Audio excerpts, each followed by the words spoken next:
Descubriré. Crea. Aprender. Participar. Televisión más internet.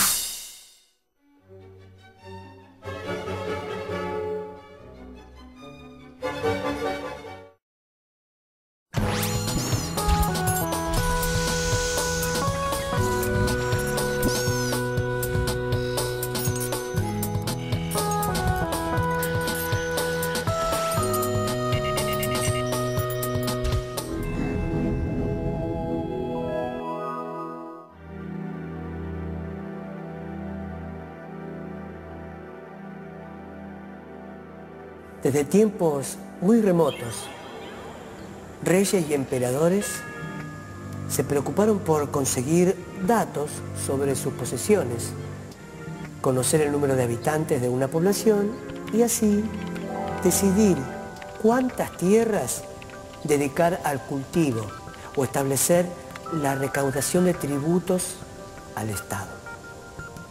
De ahí surge el nombre de estadística, que comenzó como una parte de la aritmética aplicada a problemas en los que los números se usaban para el conteo y el registro de datos de las poblaciones.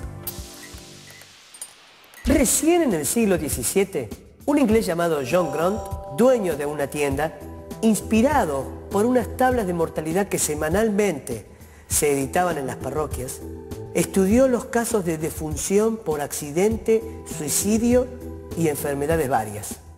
Como resultado de ese trabajo, publicó un pequeño libro que le sirvió para que el rey lo nombrara miembro de una importante sociedad científica.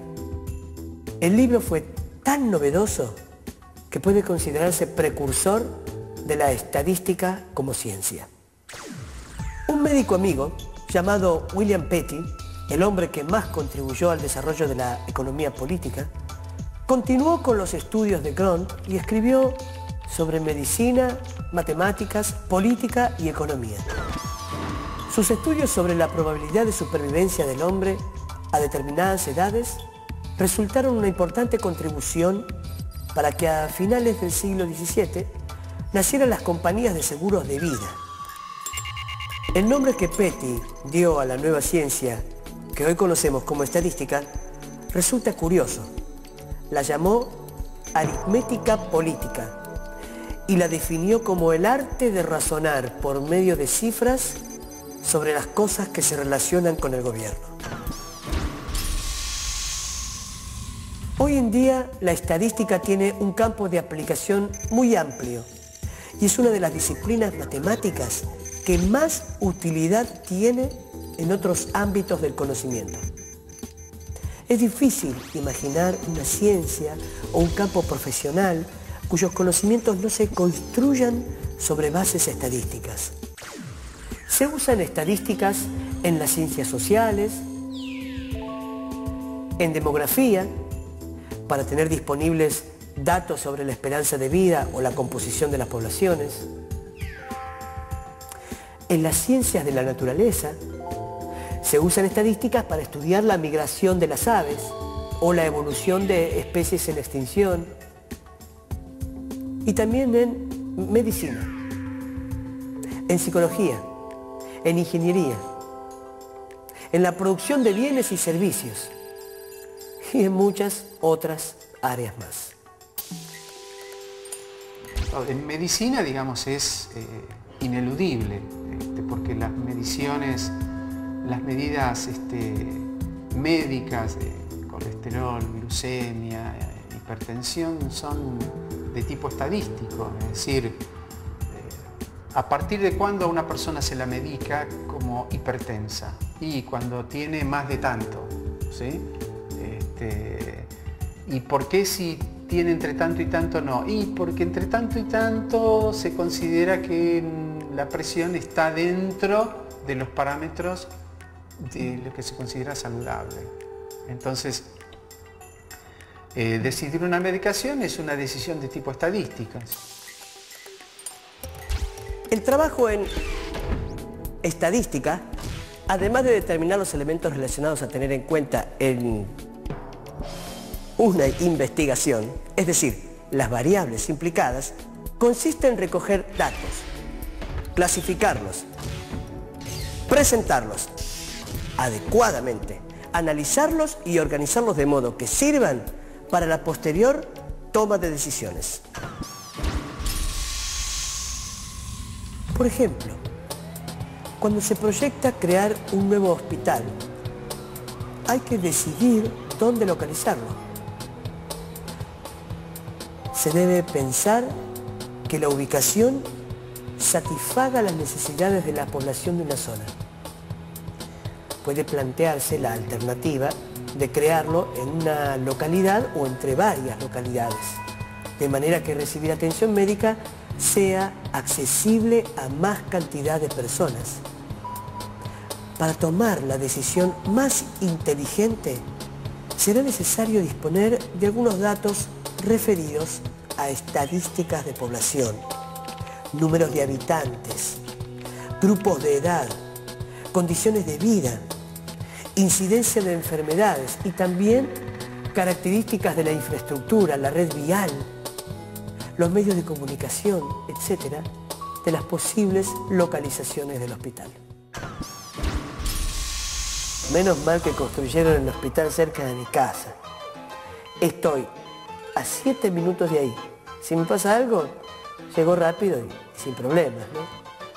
Igual estoy perfecto. No me va a pasar nada.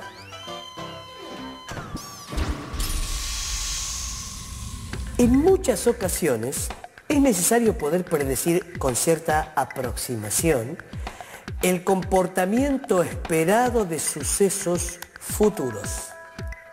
Por ejemplo, un comerciante que quiere formar un stock de determinados artículos necesita prever la futura demanda de esos artículos entre sus potenciales compradores.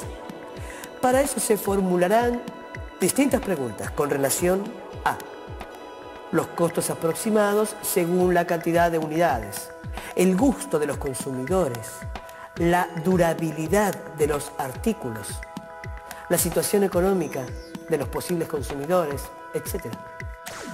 El comerciante tiene un conocimiento sobre lo que sucedió en el pasado con las compras de ese producto y algunos datos del presente, como la cantidad de posibles compradores a los que se destina ese producto.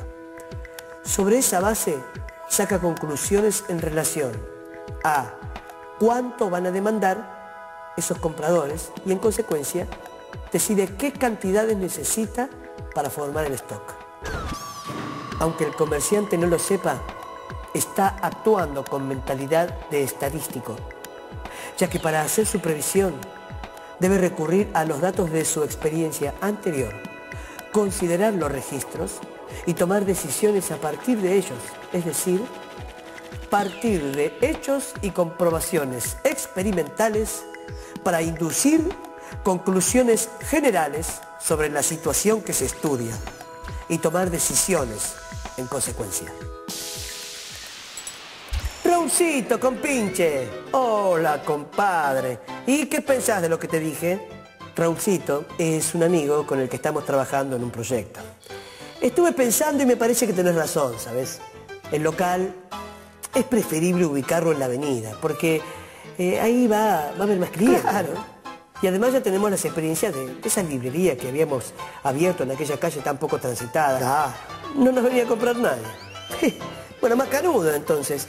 Quedamos así, mañana hablamos sobre qué lugar nos conviene hacer las impresiones de las fotos. ¿Dale? Dale, dale. Mañana te llamo. Te llamo yo, ¿eh? Chao, un abrazo. Cuídate. Chao.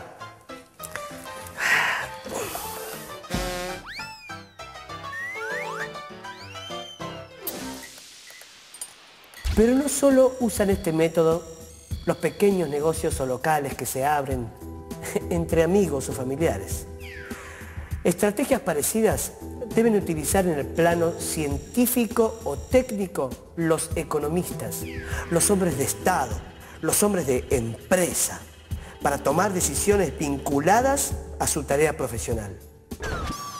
La metodología estadística les ofrece sus procedimientos matemáticos de gran potencia y precisión para elaborar la respuesta más conveniente a los interrogantes que la teoría y los hechos económicos le plantean. Y lo más importante es que le facilitan elementos para decisiones racionales.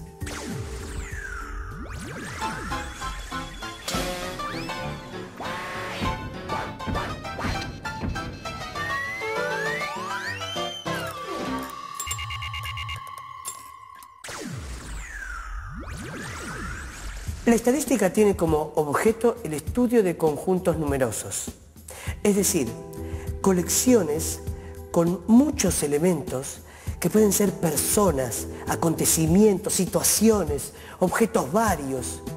Cada uno de estos conjuntos conforma una población o universo.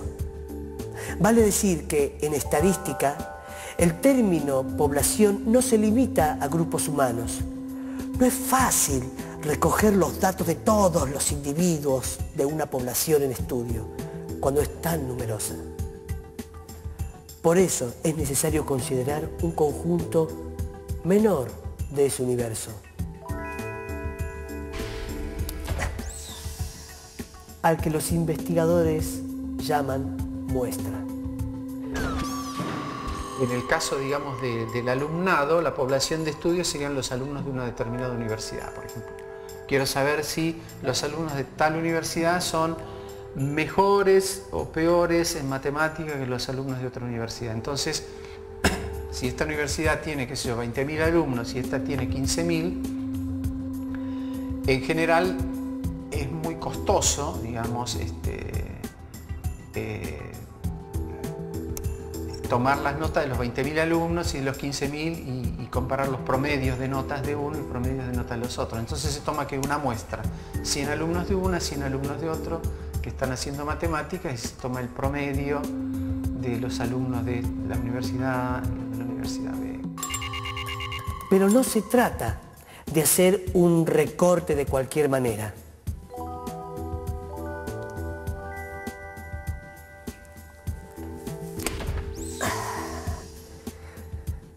Al elegir la muestra, hay que tener ciertos cuidados para que las conclusiones a las que se llegue a partir de ella sean válidas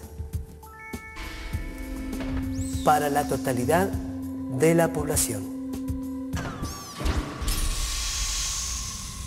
Si para una campaña de prevención de enfermedades se quisieran estudiar las características físicas como estatura y peso de los jóvenes de nuestro país, entre 14 y 17 años, no sería posible